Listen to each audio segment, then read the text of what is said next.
Lenskart का IPO आज से पब्लिक के लिए खुल गया है। इसे समझने के लिए आपको ज्यादा कुछ नहीं करना है, बस लेंसकार्ट का ही एक सिंपल सा चश्मा लेना है और ध्यान से कंपनी के दिखाए गए नंबर्स का ऑपरेशन करना है। नंबर्स के ऊपर छाई धुंध एकदम साफ हो जाएगी और सब कुछ साफ साफ दिखने लगेगा। कंपनी चिल्लाकर कहती है कि उन्होंने 2024-25 में 297 करोड़ का प्रॉफिट कमाया। वाह क्या बात है।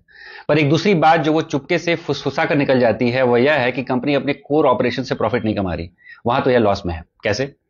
फाइनेंशियल ईयर 2024-25 में कंपनी करीब 356 करोड़ रुपए अदर इनकम, मतलब वो पैसा जो चश्मा बेचकर नहीं बल्कि मेनली इन्वेस्टमेंट इनकम जैसे गैर ऑपरेशनल एक्टिविटीज से कमा रही है। इतने बड़े गैर ऑपरेशनल इनकम के बाद भी नेट प्रॉफिट 297 करोड़ का ही बचता है, मतलब ऑपरेशनली कंपनी लॉस में है।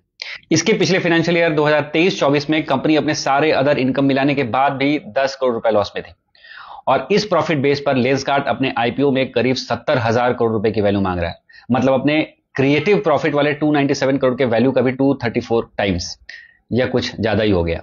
दूसरी इंपॉर्टेंट बात जिस पर सबकी नजर जानी चाहिए वह यह है कि 7,278 करोड़ के आईपीओ साइज में ऑलमोस्ट 5,128 करोड़ का ऑफर फॉर सेल कैटेगरी में है। मतलब यह पैसा कंपनी के पास नहीं जाएगा बल्कि कंपनी के एग्जिस्टिंग शेयर होल्डर्स के पास जाएगा जो अपना शेयर बेचकर निकल रहे हैं। उनकी विदाई का साजो सामान आप हम जैसे आईपीओ इन्वेस्टर्स देने वाले हैं।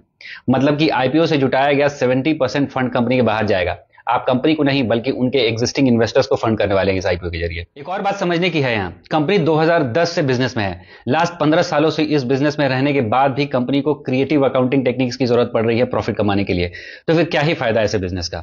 इससे अच्छा तो मार्केट में गल्ला खोल लो। और सबसे बड़ी बात जो मार्केट में घूम रही है कि अभी बस 3 महीने पहले कंपनी के मेन प्रमोटर पीयूष बंसल ने कंपनी के अर्ली इन्वेस्टर्स से शेयर वापस खरीदा कुछ 8,700 करोड़ के वैल्यूएशन पर, और उसके महज 3 महीने बाद पब्लिक से 70,000 करोड़ के वैल्यूएशन पर खुद पैसा उठा रहे हैं। मतलब खुद शेयर खरीदना है तो 8,000 करोड़ का वैल्यूएशन, पर पब्लिक से अगर खरीदवाना है तो 70,000 करोड़ का रेट। ये बात तो सही नहीं है बंसल साहब।